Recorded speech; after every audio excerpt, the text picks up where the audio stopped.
तुम मुझे बहुत सारी परीक्षाएं देते हो। तुमने मेरी भी परीक्षाएं ली है। परीक्षा हम दोनों की हुई है, तुम्हारे भक्ति की और मेरे आशीर्वाद की।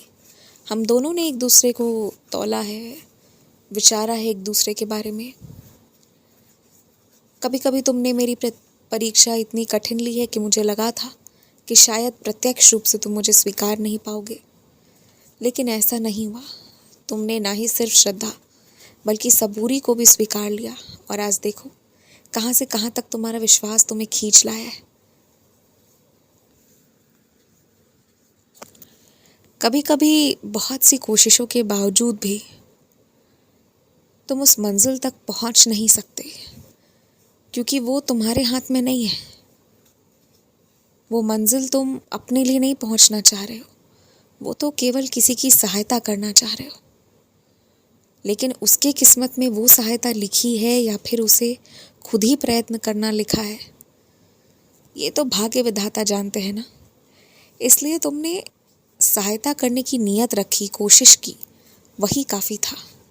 उसके बाद मंजिल तक नहीं भी पहुंच पाए तो भी वो मायने नहीं रखते हैं। प्रयास ज़रूरी था। पहुंचना नहीं पहुंचना तो मैं फिर कहता हूँ वो मेरे हाथ में था। जिसको जैसा शरीर मिला है, जैसा भी, उसको उसे स्वीकार करना चाहिए और उसकी सेवा करनी चाहिए। सेवा करके उसे बेहतर बनाना चाहिए, क्योंकि ये शरीर, हालांकि ये बात सत्य है कि माया नहीं रखनी चाहिए, लेकिन फिर भी ये शरीर की करिश्मा भाग्य विधाता परमपिता परमेश्वर ने करी है, तो फिर इसका सम्मान होना चाहिए, इसका ख्याल रखा जाना चाहिए।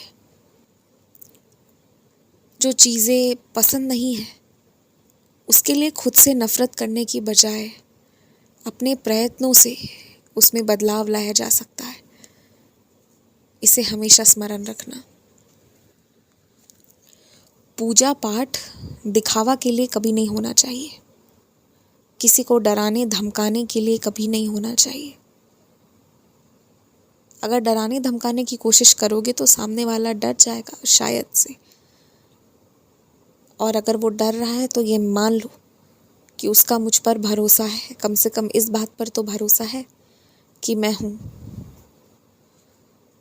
लेकिन उससे बेहतर ये होगा कि तुम उसका मनोबल ऊंचा जो कर रहे हो, इस ओर उसे डराते हुए कि भगवान तो है, उसकी बजाय तुम स्वयं ही क्यों नहीं अपने विश्वास के लिए, अपनी अच्छाई के लिए, अपनी बाधाओं से मुक्ति के लिए प्रार्थना करते हो। किसी की बर्बादी की विनती क्यों करनी, क्योंकि किसी की बर्बादी होगी तो वो भी तुम्हें अच्छा नहीं लगेगा, ये सच है। खुश रहो, मुस्कुराते रहो। जो मांगते हो ना, एक बार विचार कर लिया करो, क्या वो सच में चाहिए तुम्हें या नहीं। तुम किसी की बर्बादी में खुशी नहीं ढूंढ सकते।